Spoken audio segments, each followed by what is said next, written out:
कबीरा वो नहीं दुखिया। कबीर कहे छे कि एक मानस दुखी नहीं। कौन?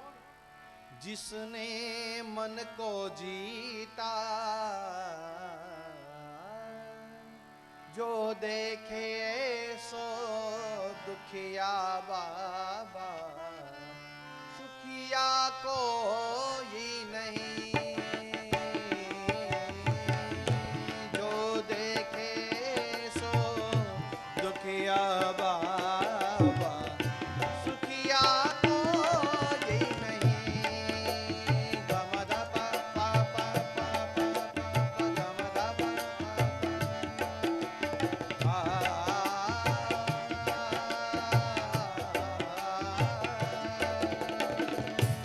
कहत कबीरा वो नहीं दुखिया, जिसने मन को जीता,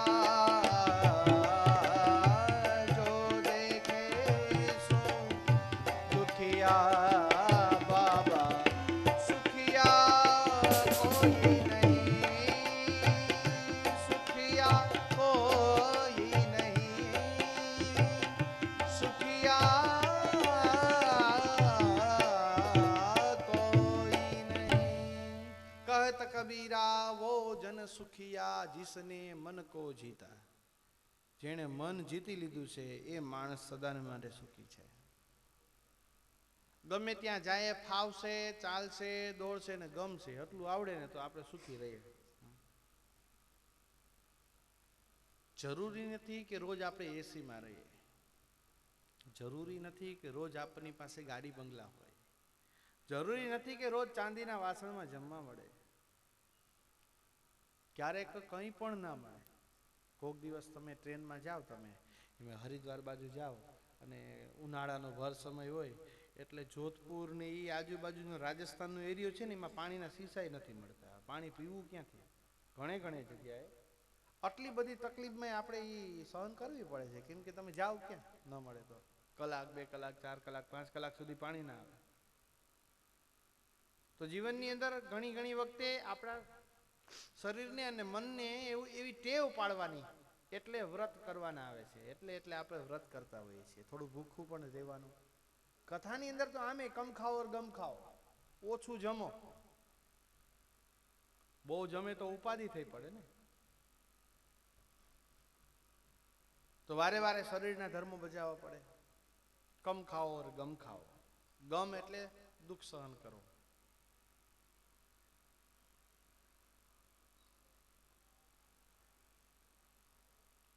અત્યારે આ દુઃખમાં પડેલા એ આત્મદેવને એના પુત્ર ગોકર્ણ છે એને જ્ઞાન આપે છે। ગોકર્ણ ઉવાચ, એક દીકરો પિતાને જ્ઞાન આપે જેને કહેવાય ગોકર્ણ ગીતા। દેહસ્થિમાંસરુધિરે અભિમતિમ ત્યજત્વમ, જાયાસુ सुतादिषु सदा ममतां विमुञ्चन्। पश्यानि संजगदिदं क्षणभङ्गुनिष्ठ, वैराग्य राग रसिका भवभक्तिनिष्ठ। देहस्तिमा सरुधिरे अभिमतिं त्यजत्वं।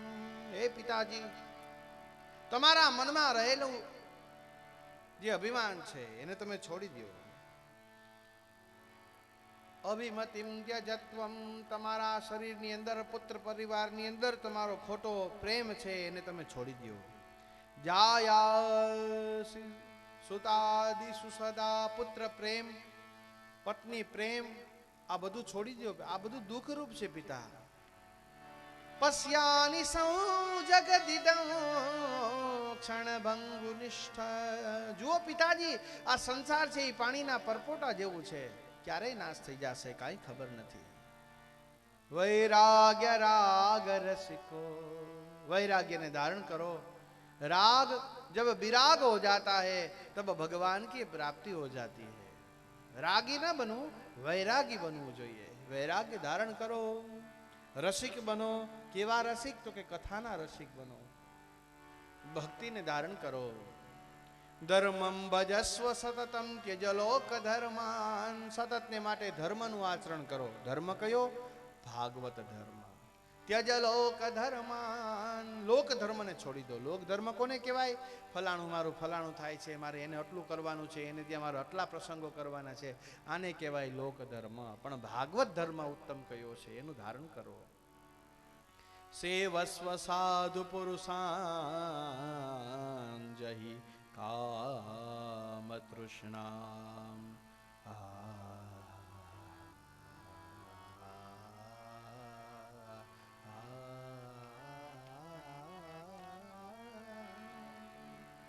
સેવસ્વ સાધુ પુરુષાન. સાધુ પુરુષોની સેવા કરો, સંતોની સેવા કરો. તો એને સેવા કરવાથી શું થાય? જહી કામ તૃષ્ણામ. તમારા હૃદયમાં રહેલી કામનાઓ છે, તમારા હૃદયમાં રહેલી જે તૃષ્ણાઓ છે, એને તમે તોડી નાખો, એને તમે ભાંગી નાખો. અન્યસ્ય દોષ ગુણ ચિંતનમાં સુમુક્તવા. બીજાના દોષે ન જોવો ને બીજાના ગુણ પણ ન જોવો. બીજાના દોષ જોવાથી શું થાય? બીજાના દોષ જોવાથી નિંદાનું ફળ ભોગવવું પડે છે. માએ એક વખત સરસ મજાનું એક ઉદાહરણ આપ્યું હતું કે એક રાજા છે, એ એક પોતાના ગુરુની પાસે જાય છે. હે ગુરુ, મારો કંઈક ઉદ્ધાર કરો, મારો જીવનમાં મારો બેડો પાર કરો, મારે કેટલાક જન્મ હજી લેવાના છે, મારું કલ્યાણ કરો. ત્યારે ગુરુએ આંખ બંધ કરી અને રાજાને આજ્ઞા કરી કે રાજન, તું એક કામ કરજે, હું તને દિવ્ય જ્ઞાન આપું છું. આજે તું ઘરે જાજે, રાત્રિની અંદર તારા ઓરડાની અંદર રહેલી જે પ્રકાશ છે એને તું બુઝાવી દેજે. દીવાઓ પણ ચાલુ ન રાખતો અને અંધારામાં સૂજે. પછી તું મને કાલે આવીને કહેજે. પેલો રાજા પોતાને ઘરે જાય, રાજમહેલમાં પોતાના ઓરડાની અંદર દીવો ઓલવી અને પછી રાતના સૂતો તો એને પોતાના છતની અંદર અનેક તારલાઓ ટમટમતા જોયા છે. રાજાને આશ્ચર્ય થયું કે મારું આ ઘર તો બંધ છે, આ મારી છતમાં તારલા કેમ દેખાય? આકાશમાં દેખાય તો બરોબર છે. બીજા દિવસે રાજા આવીને गुरु ने कहे कि महाराज आज मैंने देखा कि हमारी छत पे कितने अगणित तारे हुए थे। अच्छा ऐसा हुआ था? तो क्या हाँ राजा, तूने बताया था मुझे कि मेरा कितने जन्म हो गए अभी। तो राजा जितने वहां तारे हैं उतने तुम्हारे जन्म होगे। जेटला तारोड़िया छे એટલા તારા જન્મ થવાના છે। ઓ મહારાજ, આટલા બધા જન્મ મારે કેવી રીતના લેવા આવે? મારે આટલું બધું હવે આવું નથી આ પૃથ્વી ઉપર, કંઈક કરો। તો કે એક કામ કરજે રાજા, તારા ઘરે પુત્રી છે? તો કે હા। તારા ઘરે પુત્રવધુ છે? તો કે હા। તું એક કામ કરજે, બંનેના ખભા ઉપર હાથ રાખી અને આખા ગામમાં એક આટો ફેરવજે, તારો એક એક ચક્કર મારજે। આ માએ વાર્તા કરેલી હતી, સરસ છે ઉદાહરણ। આખા ગામમાં તું ચક્કર મારજે। ગામમાં પોતાની દીકરીને પોતાની પુત્રવધુના ખંભે હાથ રાખીને જાય તો શું થાય? ગામના લોકો વાતો જ કરે ને એની। ઓહો, નિંદા થવા લાગી, એટલી નિંદા થઈ, એટલી નિંદા થઈ, એટલી નિંદા થઈ કે તમે વાત ના પૂછો કે આ રાજાને જરાય કઈ ભાન છે, રાજા મૂર્ખ છે, ફલાણી ફલાણી બધી વાતો કરવા લાગ્યા છે। એમાં ગુરુજીની પાસે પાછા આવ્યા રાજા કે અબ મહારાજ અબ ક્યાં કરું? તે કરી વિધિ કરી? તો કે હા મેં કરી છે। અચ્છા અચ્છા, હવે જા આજે રાતના તું સુઈ જાજે, પાછો તું અંધારું રાખજે અને પાછો કાલ મારી પાસે આવજે। એટલે રાજા ઘરે ગયો, સૂતો છે અંધારામાં। હવે બધાય તારા હતા એ અદૃશ્ય થઈ ગયા, એક તારો ટમ ટમ ટમ ટમ ચમકતો હતો। રાજા પાછો આવ્યો ગુરુજીની પાસે, મહારાજ હજી એક તારો છે? તો કે રાજા તે કાલે જે વિધિ કરી મેં તને કીધું એમાં ગામ લોકોએ તારી નિંદા કરી ને તારા બધાય પાપ ધોવાઈ ગયા છે, પણ હજી એકે નિંદા નથી કરી, એટલે તારે એક જન્મ તો લેવો જ પડશે। કહ્યું કોણ છે? જા ગામનો મોચી ભગત છે, તું જા એની પાસે। રાજા એની પાસે આવે છે। રાજાએ કીધું હે ભગત? તો કે હા મારે પાદુકા બનાવી। તો કે રાજા પગ રાખો, હમણાં માપ લઈ લઉં। જ્યાં પગ રાખ્યો ને રાજા એને કહેવા લાગ્યા કે ભગત તને ખબર છે ને કાલે હું કઈ રીતના ગામમાં નીકળ્યો હતો? બધી વાતની ખ્યાલ છે ને? તો કે રાજા એ બધી વાતચીત મૂકો, કામથી કામ રાખો, મારે કઈ એવી વાતમાં પડવું નથી. નિંદા જ ન કરી, કઈ બોલ્યા જ નહીં. ભગત રાજાને એમ થયું ચાલ વેશ પલટો લઈને આવું. પોલીસનો વેશ લઈને આવ્યા રાજા અને કહ્યું એ મારે પાદુકા બનાવી. તો કે રાખો ભાઈ, પગ રાખો. પગ રાખતા રાખતા ફરી રાજાએ પોલીસે કીધું કે ઓલો રાજા કેવો હતો? આ રાજાએ જ પોલીસના રૂપમાં આવ્યો હતો. ઓલો રાજા કેવો હતો? પોતાની દીકરી અને પુત્રવધુના ખભા ઉપર હાથ મૂકીને આખા ગામમાં, એ ભાઈ પોલીસ હોય તો ભલે હોય, કામથી કામ રાખો, પાદુકા બનાવવાની છે ને, બીજી ચર્ચામાં લાભ લ્યોમાં, બીજી કંઈ કામ નથી, મારે કોઈની નિંદા કરવી નથી. આખા ગામે નિંદા કરી હતી, પણ આ ભગતે છેક સુધી નિંદા ન કરી. રાજા મૂંઝાતો ગુરુ પાસે આવ્યો કે મહારાજ હવે શું કરું? તો કે એક જન્મ તો લેવો જ પડશે. કેમ? તો કે આને તારી નિંદા નથી કરી. જુઓ, બીજાની નિંદા કરવાથી બીજાના પાપ ધોવાય છે, પણ એ બધા પાપ આપણી ઉપર આવે છે, એટલે ક્યારેય પણ નિંદા કરાય નહીં. બોલો જગદંબે માતકી. આવી તો કેટલી વાતો છે. હું તો પછી ત્યાં મા પાસે બેવું ને એટલે રેકોર્ડિંગ ચાલુ રાખું, પછી ઘરે બેઠો બેઠો સાંભળતો હોય એકલો. એ બાને યાદી રહેશે. તો નિંદાનો દોષ છે પિતા, કોઈની નિંદા કરવી નહીં. ગોકર્ણ મહારાજ કહે છે પિતા કોઈના ગુણ પણ વખાણવા નહીં. નિંદા ન કરે પણ ગુણ સામે શું કામ ન વખાણાય? તો કે ગુણમાંથી મોહ થાય છે. એટલે કોઈના તમે બહુ વખાણ કરો તો તમારું મન એમાં લાગે અને પછી એમાં તમે ફસાઈ જાઓ ટૂંકમાં. તો નિંદા એને કરવાની અને ગુણ પણ નહીં ગાવાના. પિતાજી આ બધું જ છોડી અને હરિનું ચિંતન કરતા કરતા મતિ સ્થિર બનાવી અને કથાની અંદર સેવા અને ભગવાનની અંદર તત્પર રહી અને નિરંતર તમે ભગવાનના ચિંતન કરો. ભાગવતના 10મ સ્કંદનો સદાને માટે તમે પાઠ કરી રાખો. ભાગવતની અંદર 12 સ્કંદ છે, એમાં 10મ સ્કંદની અંદર કૃષ્ણ લીલા સમાયેલી છે, એટલે કહ્યું કે સદાને માટે એનું તમે અધ્યયન કરો, જેનાથી તમારું કલ્યાણ થશે. આવી સુંદર મજાના પોતાના પિતાને દિવ્ય ઉપદેશ આપવામાં આવ્યો છે. પિતાજી બધું છોડી અને વનમાં ભાગી ગયા. માં એકલી ઘરે રહી છે. હવે આ ધુંધુકારી પોતાની માની પાસે આવ્યો, માં ધન હોય એટલું આપ, નહીતર આ સળગતા લાકડાથી હું તને મારીશ. માં ભાગી અને કૂવામાં પડી ગઈ. જુઓ, પેલા યતિએ આપેલું ફળ ન ખાધું, ગાયને ખવડાવી દીધું, પોતાની બેનને નથી દીકરો એને વેચાતો લઈ લીધો, તો એનું ફળ કેવું આવ્યું? કૂવામાં પડવું પડ્યું. જેનો ઊંધો મગજ હોય એને સારે રસ્તે ક્યારેય ન હાલે. એનું ફળ હંમેશાને માટે એવું જ આવે છે. એનું ફળ સારું હોતું નથી, એનું ફળ એને એવું જ મળે છે. માટે સારે રસ્તે હાલવું, શાસ્ત્રમાં કીધા પ્રમાણે હાલવું, ગુરુજનો કેમ હાલવું, એનાથી વિરુદ્ધ ક્યારેય થવું ન જોઈએ. માં તો વનમાં આવી ગઈ, ધુંધુકારી એકલો ઘરે સૂતો છે. ધુંધુકારી હવે 5 વેશ્યાઓને ઘરમાં રાખી છે. 5 વેશ્યાઓ કોણ છે?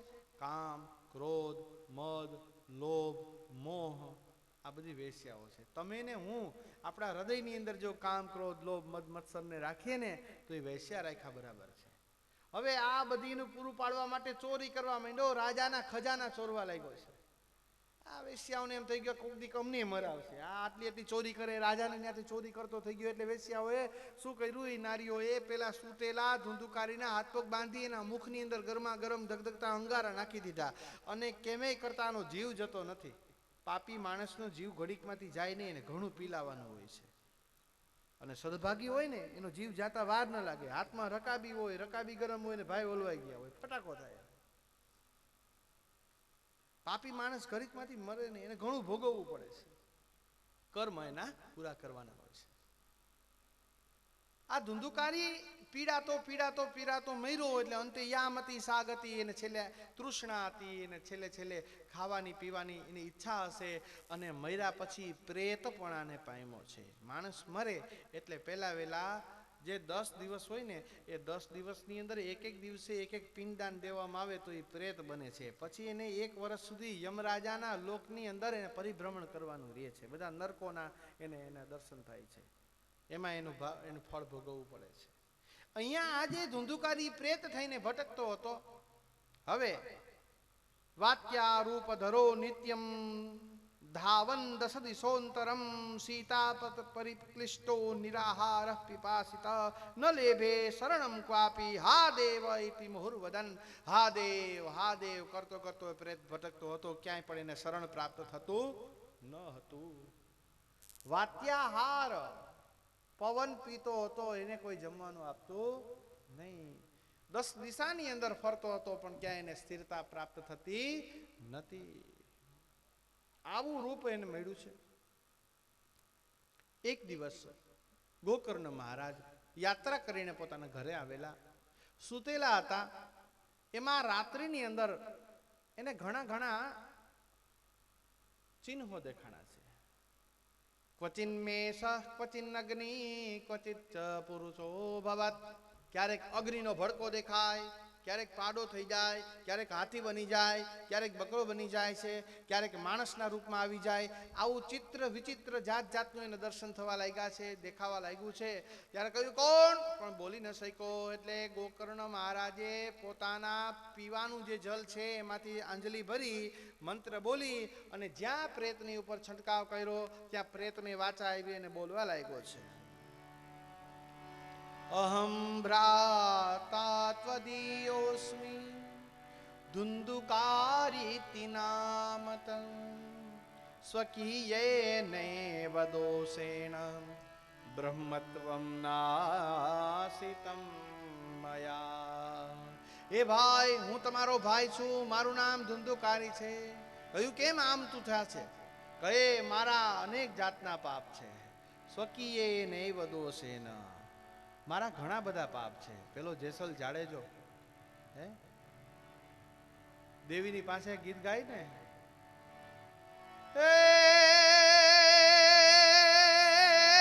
જેટલા મથે જા હે વાડ સતી રાણી, જેટલા મથે જા હે વાડ રે, અરે એટલા કુકર્મો મેં કરા, हो એટલા કુકર્મો મેં કરા તો રાધે રે, એમ જેસલ કે છબી. જેટલા મથે જાવાડ સતી રાણી, જેટલા મથે જાવાડ, માથાના જેટલા વાળ છે ને એટલા મેં કુકર્મ કર્યા છે. અહીંયા આ જ ભાષા આ પ્રેત બોલે છે કે ભાઈ, અનેક પાપ કર્યા મેં, મારા કર્મથી મારું બ્રહ્મત્વ વયું ગયું છે અને પ્રેતત્વ પ્રાપ્ત થયો છે. હવે તમે મારો ઉદ્ધાર કરો. અરે ભાઈ, તારા માટે તો મેં ગયા શ્રાદ્ધ કર્યું હતું, કેમ તને મુક્તિ ન મળી? ગયા સાધ સતે નાપી મુક્તિર્મેન ભવિષ્યતિ. ઘણી વખતે એમ કહેવામાં આવે કે તમારે પિતૃ કાર્ય કરવાનું. એટલે શું કે અમે તો ઘણા કરાવ્યા છે, હજી અમારા પ્રેત છે. એને એમ ચોખ્ખું કહેવાય કે તમારા બધા પ્રેત છે યા ધુંધુકારી જેવા છે, એને એટલા પાપ કર્યા એટલે હજી એમ તો ન કહેવાય કોઈ, કેમ કે ગુજરી ગયા કવકાંડ તો ન કરાય. પણ વાત ઈ જ છે, જીવ અતિ પાપ કરે ને પછી મરે, એને એક જગ્યાએથી તૃપ્તિ થાય નહીં. એને કેટલી વખત શ્રાદ્ધ કરવા પડે છે, કેટલી વખત. ગયા શ્રાદ્ધ સતે નાપી મુક્તિ મેન ભવિષ્યતિ. મેં ગયા શ્રાદ્ધ કર્યા પણ મારી મુક્તિ થઈ નહીં. હવે શ્રાદ્ધ કરવાથી મુક્તિ ન મળે તો એના માટે શું કરવું? કે ભાઈ એ તમારો વિષય છે, તમે જ્ઞાની છો, હું જ્ઞાની નથી. તમે મને ગમે તેમ કરીને મુક્તિ આપો. હા, તું અત્યારે તારે ઠેકાણે જા, હું તારી મુક્તિ માટે કંઈક પ્રયત્ન કરીશ. સવાર થવા દે. સવાર થઈ આ ભૂદેવ સવારના પૌરમાં ભગવાન સૂર્યનારાયણને વંદન કરે છે. ઓમ કૃષ્ણેન રજસા વર્તમાનો નિવેશયન્ન વ્રતમ મર્ત્યંચ હિરણ્યયેન સવિતા રથેન દેવો જાતિ ભુવનાનિ પશ્યન્ન.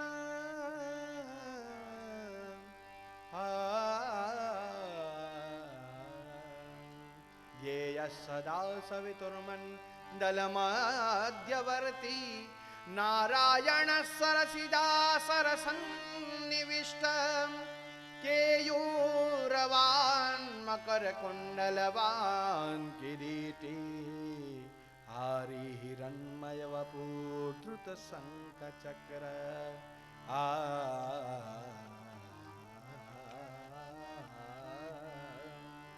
ઓમ આદિત્યાય નમઃ ઈદમર્ઘ્યમ દત્તમ મમ. ભગવાન સૂર્યને અર્ઘ્યનું દાન કર્યું અને ભગવાનને કહ્યું કે ઊભા રહો સૂર્યદેવ, મારે તમારી સાથે વાત કરવી છે. કે બ્રાહ્મણનો સંતાન આજે સૂર્યને અર્ઘ્ય આપતા આપતા એને કહે છે કે થોભી જાઓ, અને ભગવાન ઊભા રહ્યા છે. બોલ દીકરા, શું કામ છે? મારા ભાઈની મુક્તિ કેમ થશે? મેં ગયા શ્રાદ્ધ કર્યું, એનું કહેવાનું એમ છે કે 100 વખત ગયા શ્રાદ્ધ કરશો તો એ મારી મુક્તિ ન થાય, તો મારે એના માટે શું કરવું? ત્યારે સૂર્ય ભગવાન કહે છે, શ્રીમદ ભાગવતાન મુક્તિ સપ્તાહ શ્રવણમ વાંચનમ કુરુ. શ્રીમદ ભાગવતાન મુક્તિ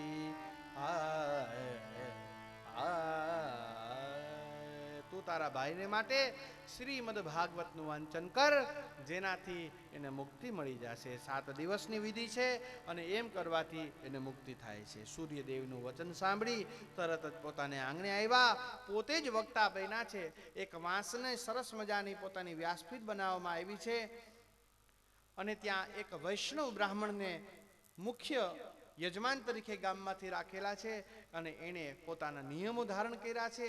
એક દિવસ થયો, વાંસમાંથી એક ગાંઠ ફૂટી. બીજો દિવસ ગયો, બીજી ગાંઠ તૂટી છે. એમ 7 દિવસ થયા. 7માંથી એક એક ગાંઠ છૂટવા લાગી છે, તૂટવા લાગી છે. જુઓ, ત્યારે વાંસ છે ને એની જ વ્યાસપીઠ હતી. અત્યારે આ જેમ સરસ મજાની વ્યવસ્થાઓ છે, ત્યારે એવું કંઈ નહોતું, એટલે વાંસ રાખતા હતા. હવે આ ગાંઠ તૂટતી હતી શું કામ? પ્રેતને રહેવા માટે ક્યાંય જગ્યા હોતી નથી, એટલે એ વાંસના પોલાણની અંદર, આપણે વાંસની સોટી રાખી ને, સોટી નથી ત્યાં, પોલાણ વાળું વાંસની એ જાડુ બંબો વાંસનો, એની અંદર, કેમ કે એ હવા રૂપે હોય, વાયુ રૂપે હોય પ્રેત, એટલે હવાના ધક્કાથી ઉડી ન જાય, એટલે અંદર ઘૂસીને કથા સાંભળે છે.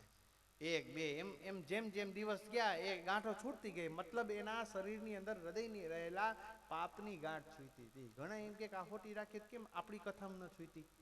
આપણે જવારા વાવીએ છીએ, એ જવારામાં ધીમે ધીમે ઉગે છે. એ જેમ જેમ એને ભક્તિ મળતી જાય એમ જવારા મોટા થાય, એમ એના શરીરની પુષ્ટિ બને છે. આપણા પિતૃ ન્યા કામ કરે છે. કેમ કે આપણે આ ખોટી રાખીએ છીએ, પોલાણવાળી હોતી નથી, એટલે એમાં ઘૂસે કેમ? એ બધું રૂપક છે, એવું હોતું નથી. પણ એ જે ધુંધુકારી છે એને મુક્તિ મેળવી. ધુંધુકારી ઊભો થઈ અને શુદ્ધ રાજકુમાર જેવા વેશની અંદર આવ્યો છે અને બધાના વખાણ કરવા લાગ્યો કે ધન્ય છે આ ભાગવતી કથાને, ધન્ય છે મારા ભાઈને કે જેને આ કથા કરી.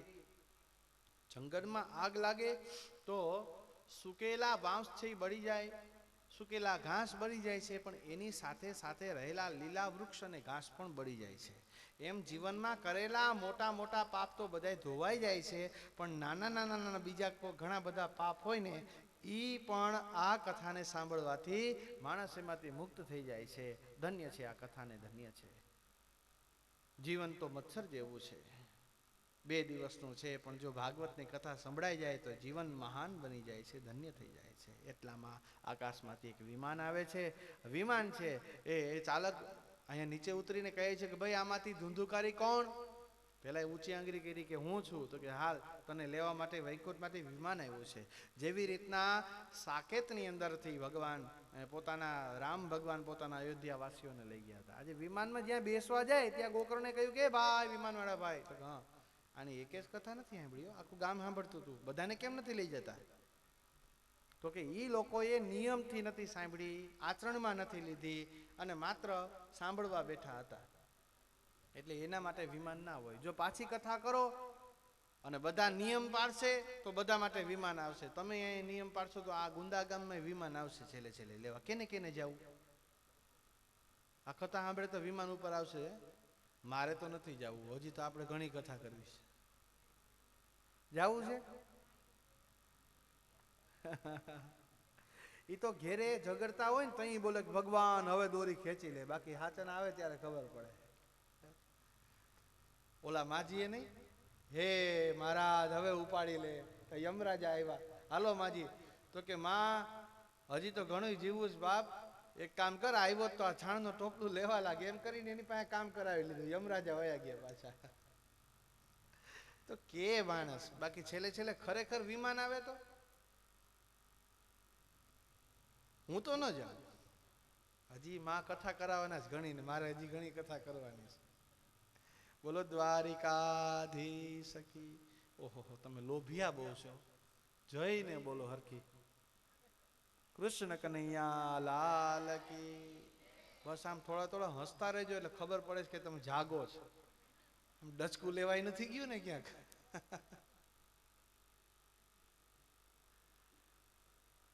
ફરીથી કથા થઈ.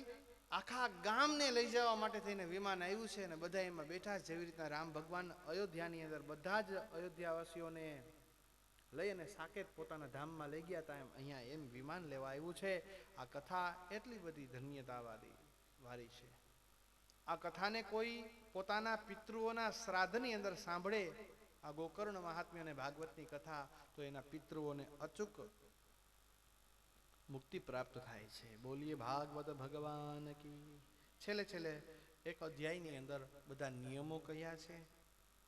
પહેલા વહેલા તો દેવજ્ઞ બ્રાહ્મણ પાસે મુહૂર્ત લેવડાવવું, મુહૂર્ત પ્રમાણે પછી કંકોત્રીઓ છપાવી, દેશ વિદેશની અંદર બધાને ભાવપૂર્વક આગ્રહપૂર્વક કથામાં આવવાનું કહેવું.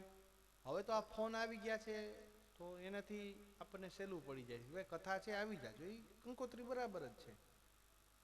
અને કે મારે ટાઈમ નથી, ભાઈ એક દિવસ તો આવવું જ પડે, કંઈ નહીં તો નંદોત્સવમાં, બાકી આવવું તો પડશે જ, આવ્યા વગર નહીં હાલે, કથામાં તો આવવું જ. આવી રીતના આગ્રહથી ભાવથી આમંત્રણ દેવું. આવેલાઓ માટે થઈ અને ઉતારાઓની વ્યવસ્થા કરવી, મંડપને બરાબર સજાવો. પહેલાના સમયની અંદર તો જ્યાં કથા થતી ત્યાં આખા મંડપને ગાયના છાણથી લીપવામાં આવે. શું કરે? લેપન કરે. એના ઉપર તલ છાટે, એના ઉપર ડાબ છાટે. હવે ગાયું જ નથી. ઘી ને દૂધ ને છાસ ને જવું ને એટલે મહિષ મર્દન કરવાનું હોય એવી તો છાસ હોય. અત્યારે ગામડું છે પણ છાસ ન હોય. લ્યો હારી, શું કામ? વેચી નાખો.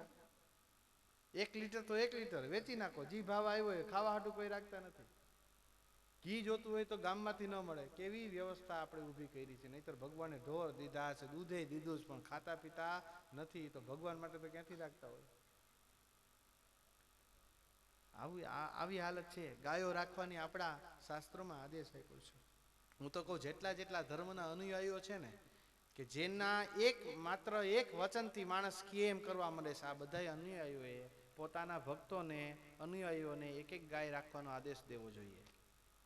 જેમ કે સ્વામિનારાયણનો સંપ્રદાય કેવડો મોટો, અને કદાચ એની જગ્યાએ ઉપર બેઠેલા કોઈ એક શાસ્ત્રી કે કોઈ એક એના જે મહંત છે એમ કહી દે કે ભાઈ ભક્તો ફરજિયાત બધે એક ગાય રાખવાની, તો શું ન માને?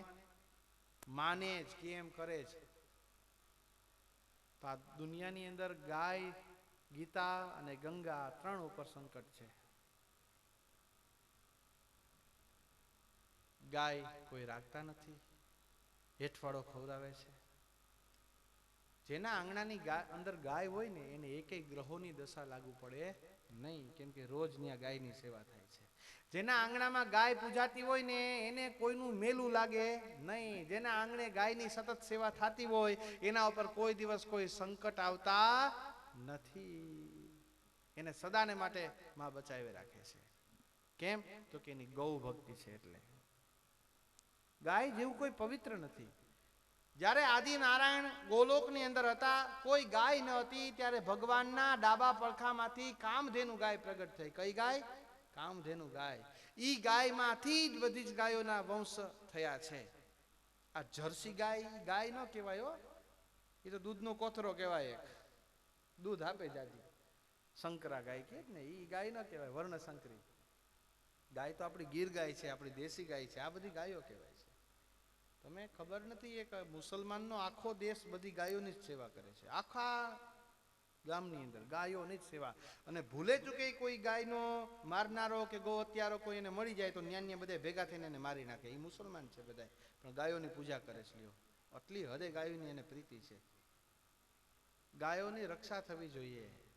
ગાયને બચાવો તો આ દેશ બચશે. ભૂકંપ ને વાવાઝોડા ને વારે વારે આવે એનું કારણ છે આ બધા કતલખાનાઓ. પછી આવે ગીતા. હવે ગીતાજી હમ ખાવા માટે રહ્યા છે કોર્ટની અંદર, કોઈ વાંચતું નથી કરે. કોઈ ગુજરી જાય તો એની પાછળ આપે ખરા, પણ કોઈ વાંચે નહીં. રોજ નિયમ રાખો કે ગીતાજીના એક અધ્યાયનું હું વાંચન કરીશ રોજ. અમારી પાઠશાળામાં તો રોજ નિયમ છે, સવારના સંધ્યા સમયે રોજ એક અધ્યાયનો પાઠ થાય અલગ દરરોજને માટે. 18 પાછું પૂરું થઈ જાય એટલે પાછું ચાલુ થાય. બપોરે 15મો અધ્યાય જમ્યા પહેલા, સાંજે 12મો અધ્યાય ફરજિયાત બધાને. કોઈ ન બોલે અને જમવાનું ન મળે એવો નિયમ. તો ખાલી પાઠશાળા માટે જ નથી, આપણે આપણા ઘરમાં આ વિધિ કરવી જોઈએ. ગીતાજીની અંદર કોઈ પ્રશ્ન એવા નથી જેમાં આપણો જવાબ ના હોય. કોઈ જવાબ એવો નથી કે જેમાં આપણે કદાચ પૂછતા ભૂલી જાય, આવા જવાબ ગીતાજીની અંદરથી મળી જાય છે. એક વખત અનુભવ તો કરો. ઘણે ઠેકાણે ઘણા લોકોમાં, અમારા પોરબંદર બાજુમાં જે સ્વાધ્યાયી જેટલા ગામ છે એમાં કળશ નામનું એક ગામ છે, કળશ ગામ. આ કળશ ગામની અંદર આજે પણ ઘરે ઘરે ગીતાજીના શ્લોક રોજ વચાય છે. હાંજે બધા સ્વાધ્યાય કરે અને રોજ ગીતાજીના શ્લોકો બોલવાના. એ કામ એક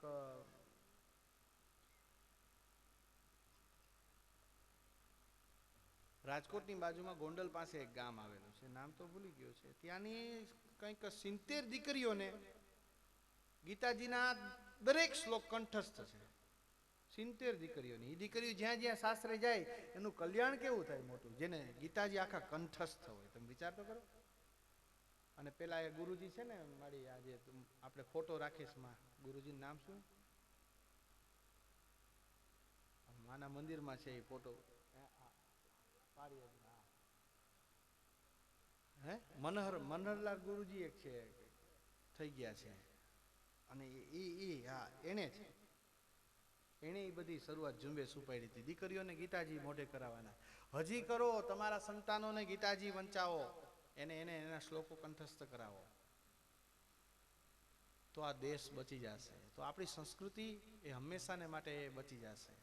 પછી આવે ગંગા. આપણે જેની વારે વારે જરૂર પડે, ઘરમાં રાખ્યા હોય ગંગાજી, પણ આપણે ક્યાં રાખીએ ને? કાંધીમાં, કબાટમાં ક્યાં રાખીએ છીએ એનું યોગ્ય સ્થાન નથી. ગંગાજી જો ઘરે લઈ આવ્યા હોય તો ખરેખર એનું એક મંદિરની જેમ સ્થાન હોવું જોઈએ. ગંગાજી સામાન્ય થોડા છે. શંકર જો પોતાની જટા આપતા હોય એને બેસવા માટે, તો આપણે હું કાંધીમાં રાખવાના ઘરની? એટલે રાખ્યા છે નહીં.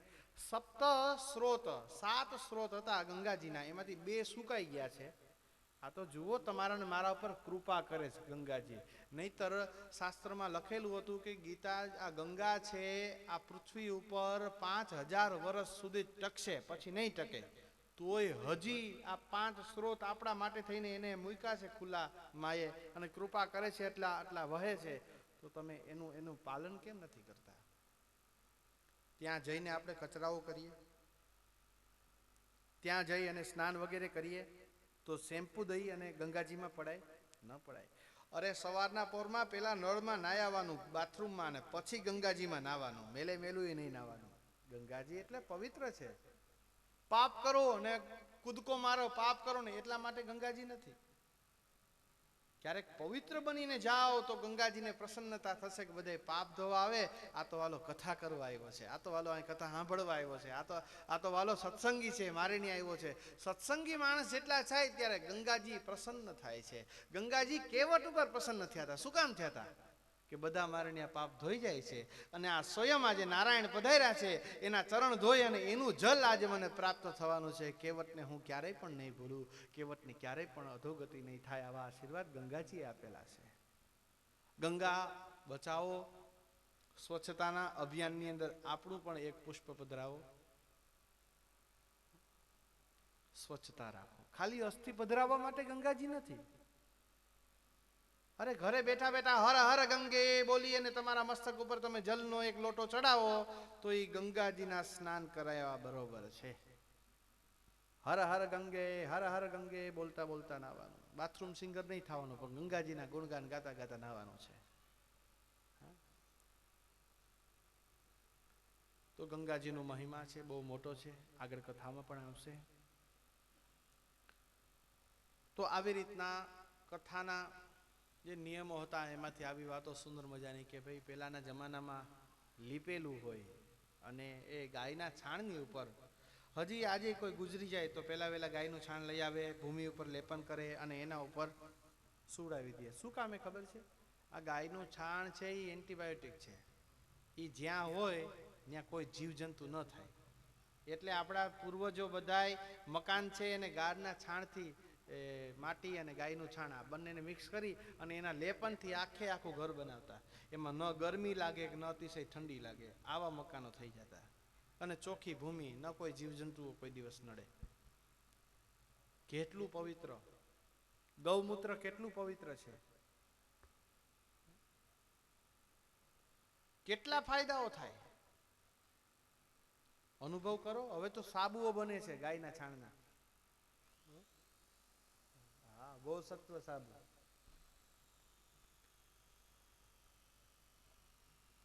કેવો કે એ કઈ રીતના? અરે એ ગાયનું છાણ ભેગું કરો ને એટલે ઈ કેટલા વીઘાની અંદર એક ગાયનું એ છાણ છે એનું ખાતર તમને ઉપયોગ આવે છે. અને ન ક્યાંય તમારે મુંડા પડે કે ન એમાં ગુલાબી ઈયળો પડે. ઉત્તમ શુદ્ધ ખેતી થાય તો કેટલો ફાયદો થાય. બોલો ગૌ માત કી જય. કૃષ્ણ કનૈયા લાલ કી. ધજાઓ પતાકાઓ બાંધવા. વક્તા જો પૂર્વ દિશા તરફ જોઈને બેઠા હોય તો શ્રોતાઓએ આથમણી દિશામાં જોઈને બેસવું. વક્તા જો ઉત્તર તરફ જોઈને બેઠા હોય તો શ્રોતાઓએ દક્ષિણ દિશા તરફ જોઈને બેસવું. વક્તા જો પશ્ચિમ દિશા તરફ જોઈને બેઠા, પૂર્વ તરફ જોઈને બેઠા હોય તો શ્રોતાઓએ પશ્ચિમ દિશા તરફ મુખ રાખવું. આમ કથા સાંભળવાની આજ્ઞા આપેલી છે. વક્તા કેવા હોવા જોઈએ? વિરક્તો વૈષ્ણવો વિપ્રો, વિરક્ત હોવો જોઈએ. વિરક્ત એટલે ઘર બાર મૂકી દે ને વિરક્ત ન કહેવાય, પણ કથાના સ્થળે વ્યાસપીઠે બેઠા બેઠા એનામાં વિરક્તિ હોવી જોઈએ. કોઈનામાં રાગ ન હોય, અનુરાગ ન હોય. વૈષ્ણવો એ વૈષ્ણવ હોવો જોઈએ. વૈષ્ણવ એટલે માત્ર કંઠી દીક્ષાથી વૈષ્ણવ ન થાય, પણ બીજાના દુઃખોને જોઈ અને દુઃખી થાય એનું નામ છે સાચો વૈષ્ણવ. વિપ્ર એ બ્રાહ્મણ હોવો જોઈએ. વેદ શાસ્ત્ર વિશુદ્ધિકૃત, વેદ શાસ્ત્ર વ્યાકરણનું જેને જ્ઞાન હોવું જોઈએ. દ્રષ્ટાંત કુશલો ધીરો, દ્રષ્ટાંત આપવામાં જેની કુશળતા હોય. આ બહુ ભાગવત ભાષા છે એ સમાધિ ભાષા છે, સીધે સીધી ન સમજાય. અનેક ગુરુઓ પાસેથી સાંભળીએ ત્યારે સમજાય છે ભાગવત. અનેક ભાષી એના જાણીએ ત્યારે ખબર પડે કે શું કહેવા માંગે છે. તો એ દ્રષ્ટાંતો દ્વારા કે એના ગીતો દ્વારા કે જે સમજાવવામાં આવે છે એના દ્વારા ભાગવતનું જ્ઞાન પ્રાપ્ત થાય. તો દૃષ્ટાંત કુશલો ધીરો, ધીર ગંભીર હોવો જોઈએ. અહીંયા બેઠા બેઠા કોઈની મસ્કરી ન કરાય, ગંભીરતા રાખવી પડે છે. એમ તમે સમાજની અંદર જેટલું ઊંચાઈનું સ્થાન એટલું ગંભીર વધારે થવું પડે. તમે લોકો નીચે બેઠા કેવી મજા, પગ લાંબો કરો, આમ ઊભો કરો, આમ બેસો, આમ બેસો, હુતા હુતા સાંભળો, કોઈ કંઈ ન કહે. હું અહીંયા આવી રીતે આમ બેહું તો અહીં કોઈ બોલે નહીં, પણ ઘરે જઈને વાતું કર્યો. મહારાજ તો આમ બેઠા હતા. તમારા વાળ વિખાઈ જાય તો દાંતીઓ લઈને તમે ઓરાયો. મારે હું અહીં બેઠા બેઠા બધું શું કામ? આ વ્યાસપીઠ છે, આની મહાનતા હોય છે, આ ઊંચું સ્થાન છે. અહીંયા બેઠા પછી બહુ કાળજી રાખવી પડે. બહુ મારી એક નજરથી હું જોઉં છું, પણ સમાજ મને બધી નજરથી જુએ છે, કેમ કે આ વ્યાસપીઠ છે. એટલા માટે વક્તાએ બધા નિયમોમાં રહેવું પડે છે. બસ જાતી હોય એમાં ડ્રાઈવર હોય, ઝોલું ખાઈ જાય તો એના ઉપર જવાબદારીઓ વધારે છે. એને સમાજની જવાબદારીઓ છે. કલાકારો જેટલા છે ખરેખર સમાજની જવાબદારી એના ઉપર છે. કેવી કલા દુનિયાને બતાવી, એના ઉપર લોકો શું પછી એનું અનુગ્રહણ કરે છે, એનો પ્રભાવ કેટલો પડે છે. પહેલાના જમાનામાં પિક્ચરો થતા પણ મર્યાદાવાળા બહુ હતા. એમાં અમુક અમુક પિક્ચરમાં તો હીરો હિરોઈને સામુય ન જોતા હોય, આમ નીચે જોઈ જોઈને હરમાય જ રાખાય. આવા આવા પિક્ચર હતા. અને હવે હવે આપણા પરિવારને હારે લઈ અને પિક્ચર જોવા બેસી પણ ન શકીએ, આવા અભદ્ર પિક્ચરો હોય છે, એમાં કાંઈ હવે બાકી નથી. હવે આમાં છોકરાઓની આપણી બુદ્ધિ ન બગડે એમાં શું હવે સવાલ રેશભાઈ? તો જેટલા કલાકારો છે એના હાથમાં સમાજની દોરી છે, કથાકારો છે એના હાથમાં સમાજની દોરી છે, અને એને સમાજને કેમ વાળવો એ એના હાથમાં છે. તો મહત્વ બહુ છે. અમને તો રમેશભાઈ ઓઝા અમારા ગુરુ જે સાંદીપનીમાં ભણ્યા છે, વર્ષે 2 વર્ષે બોલાવે બધાને, કથાકાર કેટલા છે તો કેટલા, કેટલી કથા થઈ છે તો કેટલી, પૈસા કોણ માગે છે બધું ધ્યાન રાખે. હજી જ્ઞાનાર્થે પ્રવેશ અને સેવાર્થે પ્રસ્થાન. તમે પાઠશાળામાં આવો તો જ્ઞાન માટે થઈને આવો, અને તમે પાછા જાઓ તો સેવા માટે થઈને. આ કથા છે એ સમાજની સેવા છે. શું કામ? કથાની અંદરથી 2 વસ્તુ સાંભળવા મળશે સારી, અને જીવનમાં ઉતરશે તો સમાજમાં સુધારો આવશે. બધી કથામાં બધાય સુધરી જવાના નથી, પણ બગાડ તો નહીં જ આવે. એટલી ઘડી તમે અહીંયા બેઠા છો, ભગવાનના નામ સાંભળો છો, તો અત્યાર સુધી તો તમારું મન પવિત્ર જ રહેવાનું છે, કોઈ પાપ થવાનું નથી. 1-2 વાક્ય તમારા જીવનમાં ઉતરી જાય તમારા ને મારા, તો આ બેડો પાર થઈ જાય. હું અહીં સુધરેલો નથી, મારે લેવાનું છે, ઘણું મારે જીવનમાં ઉતારવાનું છે, તો આપણું જીવન પવિત્ર બને, શુદ્ધ બને છે. તો પૂછે અમને, બેટા કથા જ કરો છો, મૂળ કથામાં ધ્યાન આપો છો કે ઇતર વાતો કરો છો, બધી ખાલી ગીત જ ગવડાવી રાખો છો, નચાવી રાખો છો? કહે તમારી કથાની અંદર 1 કલાક સુધી કોઈ બેસે અને એને ખબર ન પડે કે આ રામાયણ છે કે ભાગવત છે કે મહાભારત છે, તો એ કથા ન કહેવાય. કથામાં મૂળ કથા એનો આગ્રહ હોવો જોઈએ, શ્લોકોનો વારે વારે બોલવાનો આગ્રહ હોવો જોઈએ કે આ સંસ્કૃતની ભાષા ભગવાન દ્વારા ગવાયેલી છે, તો એ બધાના કાનમાં પડે તો કાન પવિત્ર થાય, પિતૃઓનું કલ્યાણ થાય, આત્માનું કલ્યાણ થાય. માટે મૂળ કથા કરો, આગ્રહી છે. અને આવું અમને કહેવામાં આવ્યું છે, એટલે અમે મૂળ કથામાં બધું ધ્યાન આપીએ છીએ. ભાગવતની જ કથા, ભાગવત જ સાંભળવા મળે તો એનાથી જીવન ઉદ્ધાર થાય છે. બોલો ભાગવત ભગવાન કી, સદગુરુ દેવ કી જય. દંભી પાખંડી આવા કથાકારોને ત્યાજવા જોઈએ. અહીંયા બેઠા બેઠા આખી કથા પૂરી ન થાય તો વચ્ચે વચ્ચેનું ઘણું ઘણું મૂકવું પડે છે, કેમ કે આ આખી કથા પૂરી કરવા જાય ને આખા શ્લોકોની તો 1 વર્ષ લાગે, બધું જો લઈએ તો. એટલે આમાં મુખ્ય છે એ કહેવામાં આવતું હોય છે. વચ્ચેનું જે રહી જાય છે એ સાથે કોઈ બ્રાહ્મણ હોય એ આખો પાઠ પૂરો કરે તો એનું ફળ પ્રાપ્ત થાય છે. આવી રીતના પંચ બ્રાહ્મણાનામ વર્ણમ, 5 બ્રાહ્મણોનું વર્ણન કરવું જોઈએ. પછી કથામાં વિઘ્ન ન આવે એટલા માટે ગણપતિની પૂજા કરવી જોઈએ, દેવતાઓના સ્થાપન કરવા જોઈએ. દરરોજ સવારે પૂજા કરી કથાની અંદર આવી કથા મંડપમાં જઈ ભાગવતજીની પૂજા કરવી જોઈએ, ભાગવતજીની પ્રાર્થના કરવી જોઈએ કે આ સંસાર સાગરમાંથી તારવા માટે થઈને તમે અમારા પર કૃપા કરો. વક્તાની પૂજા કરવી જોઈએ કે હે સુખ સ્વરૂપ વક્તા, આ સંસાર સાગરમાં અજ્ઞાનને દૂર કરી અને અમને ઉત્તમ જ્ઞાનનો દીપ પ્રગટાવો કે જેનાથી અમારું જીવન છે એ ધન્ય બને. અમને આ સંસારમાંથી તારો, અમને સારી કથા કરો, આવ્યું પ્રાર્થના કહી છે. પ્રદક્ષિણાઓ કરવી જોઈએ. કથાની અંદર બને તેટલું મૌન રાખવું જોઈએ. મૌનમાં બહુ મોટી શક્તિ હોય છે. બને એટલા જપ કરવા જોઈએ, પવિત્ર રહેવું જોઈએ. પેશાબ પાણી ગયા હોય તો હાથ પગ ધોવા ફરજિયાત છે. મળત્યાગ કરવા ગયા હોય તો નહાવું ફરજિયાત છે. રોજ સવારના પોરમાં વહેલું ઉઠી સ્નાન વગેરે કરી પોતાની નિત્ય પૂજા કરવી ફરજિયાત છે. કથા હોય તો પછી 8 વાગે 10 વાગે ન ઉઠાય, વહેલું ઉઠી જવાય. હું તો કહું જ્યાં મચ્છર હોય ને ત્યાં હોઈ જવાય, નીંદર વહેલી ઉઠી જાય. કમ ખાઓ ને ગમ ખાઓ, ઉપવાસ કરવાનું કીધું છે. નિયમમાં ઉપવાસ એવા પાછા કે પયઃપાનમ, ખાલી દૂધ પીને રહેવું. હવે આ દૂધ હવે ચોખ્ખા એવા હોતા નથી ને આપણે એવા ટેવાયેલા ના હોય. ખાલી ઘી પીવું એ ન બને તો એ અઘરું જ છે. તો કહે ફલાહારમ, ફળનો આહાર કરવો.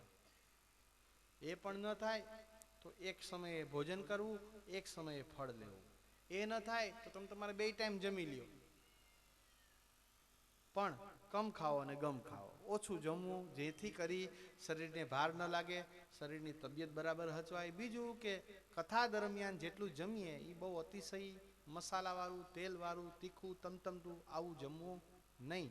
એની મનાઈ કરી. શું કામ? તમારા શરીર બગડે નહીં. એટલે સાત્વિક પ્રમાણસર બધું અને એવું જમવું કે જેથી કરીને તમારે તકલીફ ન થાય, કથા પૂરેપૂરી સાંભળી શકાય. કથાની અંદર કોણ કોણ આવી શકે? તો કે તમામ દુખિયાઓ આવી શકે, ભગવાનના ભક્તો આવી શકે. જે કાકવંધ્યા હોય, એક સંતાન થઈ ગયા પછી બીજું સંતાન ન થતું એને કાકવંધ્યા કહેવાય, તો એ પણ આવી શકે. દુર્ભાગ્યવાળો માણસ હોય તો આવી શકે. પણ કથાની અંદર અપવિત્ર અવસ્થામાં આવેલી સ્ત્રીઓ ન આવી શકે, અને કથામાં નાસ્તિક માણસો ન આવી શકે, એને આવવા ન દેવા. નાસ્તિક હોય કે જેને ભગવાનમાં રસ જ નથી, અહીંયા બેસે ન બેસે એને શું કામ છે ભાઈ? એનો ટાઈમ બગાડે છે. અને પવિત્ર જેટલા હોય એટલા બેસી શકે છે. આવી રીતના કથાના નિયમો. કથાની અંદર દીક્ષા લેવી જોઈએ. તમને અહીંયાથી ભૂદેવ આવે જ છે તિલક દીક્ષા દેવા. આ દીક્ષા છે. તિલક વગર કથા ન સંભળાય. બહેનોને એમ થાય કે અમે તો રોજ ચોંટાડીએ છીએ, એ તિલક ન ગણાય? તો કે ના, ન ગણાય. એને સ્ટીકર કહેવાય, એને ચાંદલો ના કહેવાય. ચાંદલો કંકુ હતો તો ચંદનનો જ હોય છે, માટે ફરજિયાત છે. કથા 7 દિવસ દરમિયાન કોઈને પણ ક્રોધ ન કરાય, કોઈના ઉપર હાથ ન ઉપાડાય, મનની અંદર સતત ને સતત ભગવાનનું સ્મરણ કરાય તો કથા ઉગે છે, નહીતર કથા ઉગતી નથી. કથા પૂરી થઈ ગયા પછી બ્રાહ્મણને દાન દેવાય, ભૂદેવોને દાન કરાય, 12 બ્રાહ્મણને ભોજન કરાવાય. જો વૈરાગી હોય તો એને ગીતાજીનો પાઠ કરાવાય, સંસારી લોકો કથા કરાવે તો એને યજ્ઞ કરાવાય અને આહુતિઓ અપાવાય છે. આપણે પણ છેલ્લા દિવસે યજ્ઞ રાખવાનો છે, પણ કેવી વ્યવસ્થામાં એ ગોઠવી છે કે 5 કુંડી કરવાની, અને 5 કુંડી કર્યા પછી જેટલા પણ કથા સાંભળવા આવ્યા હોય, ગામના જેટલા લોકો હોય, જેટલા ભક્તો આમાં ભેગા થાય, એ બધાના હાથેથી આહુતિ દેવાવી જોઈએ. આવી એક વ્યવસ્થા કરી છે. બધાના હાથેથી હવન થશે, બધાના પિતૃઓને ઉત્તમ ગતિની પ્રાપ્ત થાય. ખરેખર ધન્ય છે આટલું બધું કરવું. માણસ એક જણાનું ભલું કરે, બેનું ભલું કરે, પણ આ માં તો આખા વિશ્વનું ભલું કરવા નીકળ્યા છે ભાઈ. બધાને તારવા નીકળ્યા છે, અને થાય છે, બધાનો ઉદ્ધાર થાય છે.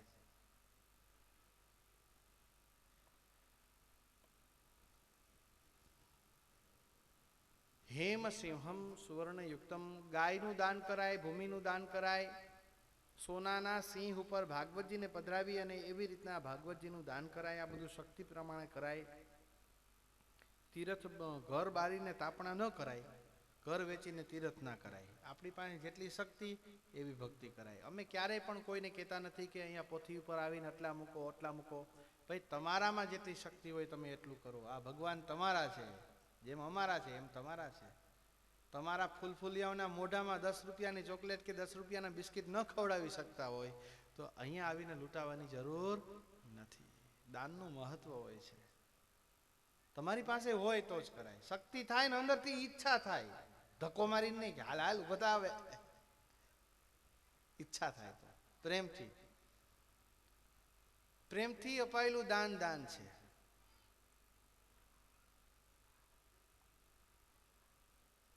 સહજ મિલા સો દૂધ સમ, માગ લિયા સો પાની, કહત કબીર વહ રક્ત સમ, જામે ખીચા તાણી. ખેંચતાણ હોય કે અમને આટલું જ આપો, આટલું જ આપશો, આના વગર અમને નહીં હાલે, તો એને રક્ત સમાન કીધું છે, લોહી સમાન કીધું છે. સહજ મિલા સો દૂધ સમ, સહેજે પ્રેમથી આવે એને દૂધ જેવું, અને માગીને લીધેલું હોય એ પાણી બરાબર છે, તો સહજે મળે એ દૂધ સમાન છે. આવી રીતના કથાનો મહિમા કયો છે. આમ કથાનો મહિમા કહેતા હતા એટલી જ વારમાં ત્યાં સુખદેવજી મહારાજ પ્રગટ થયા છે. જ્ઞાન વૈરાગ્ય જાગૃત થઈ ગયા છે. ભક્તિ મહારાણી પુષ્ટ બન્યા છે. ધન્યવાદ આપ્યા નારદજીએ. સુખદેવજી મહારાજ આવ્યા, દિવ્ય જ્ઞાનોપદેશ દીધો છે. ત્યાં સંકીર્તન થયું છે. આ સંકીર્તનની અંદર પ્રહલાદ, ઉદ્ધવ, સાકેત વગેરે એ કીર્તન કરી રહ્યા છે. ઉદ્ધવજી છે કાંસ્યા બગાડે, અર્જુન છે એ રાગ આપે છે, ઇન્દ્ર મૃદંગ વગાડે છે, અને સ્વયં શ્રી સુખદેવજી મહારાજ નાચગાન કરી રહ્યા છે. ઓમ નમો ભગવતે વાસુદેવાય. ઓમ નમો ભગવતે હે ગોવિંદ માધવા વાસુદેવાય.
કૃષ્ણ હે છોગાડા વાસુદેવાય કૃષ્ણ હે છોગાડા વાસુદેવાય રાધાજીના પ્યારા વાસુદેવાય રાધાજીના પ્યારા વાસુદેવાય ઓ ગોપીઓના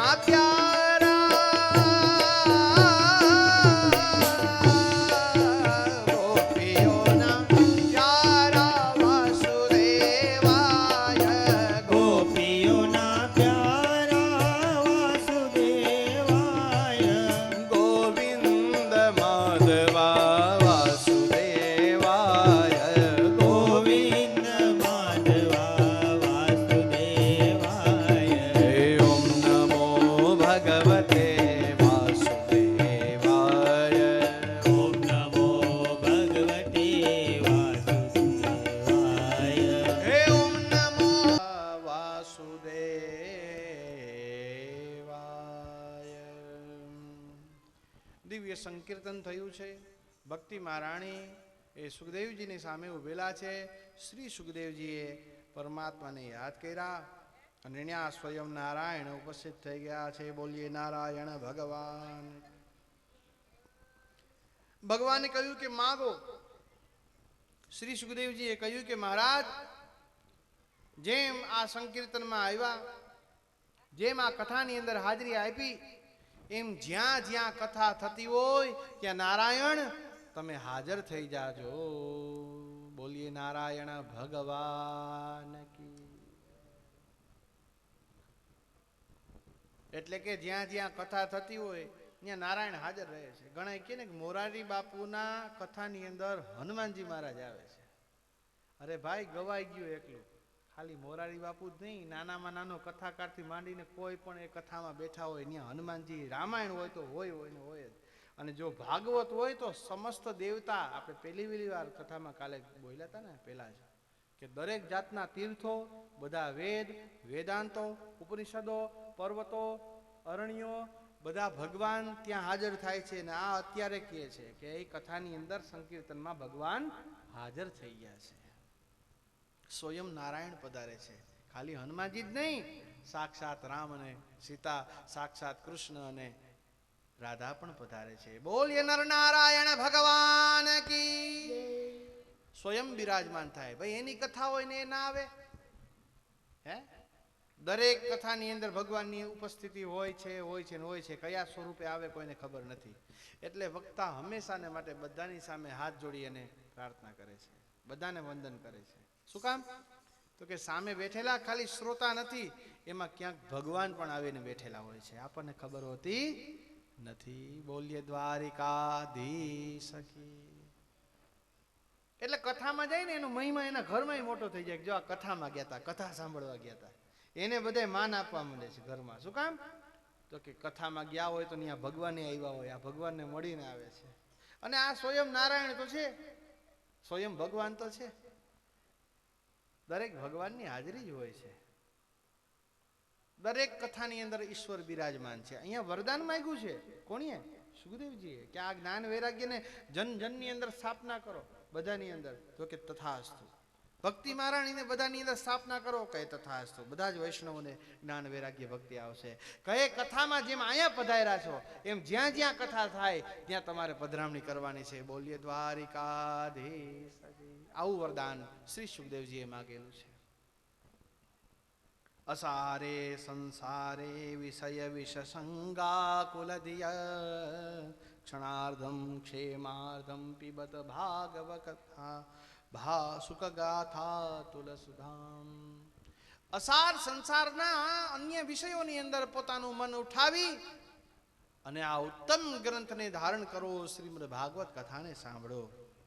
રસપ્રવાહ સંસ્થિતેન શ્રી શુકેનેતા કથા કંઠે સંમજ્યતે તેન સ વૈકુંઠ પ્રભુર્ભવેત.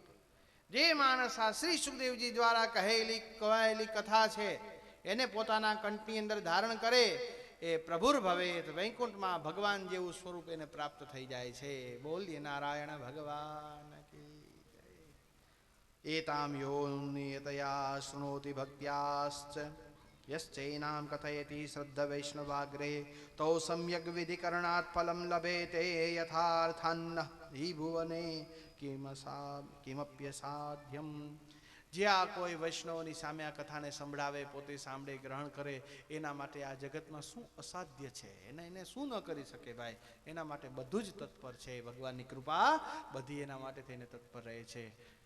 બોલી ભાગવત ભગવાન કી. આવો શ્રીમદ ભાગવતને વિસ્તૃત રૂપે આપણે જોઈએ, જ્યાં 12 સ્કંદ કહેવામાં આવ્યા છે. 18,000 જેના શ્લોકો છે, 335 જેના અધ્યાયો છે, 1.5 લાખ એના અક્ષરો છે, અને 12 સ્કંદ, 43 પ્રકરણો છે ટોટલ. 1275 વખત ભગવાન ઉવાચ, રૂકમણી ઉવાચ, ભીષ્મ ઉવાચ, આવા ઉવાચ એટલે કે કહે છે આવા જેટલા શ્લોક છે એ 1275 જેટલા છે. અને આમ આ દિવ્ય કથા આપણે આંબો ગાઈએ ને ઘણી વાર કે આંબો અખંડ ભુવન થી ઉતર્યો, આને ધોળ કહેવાય. શું કહેવાય?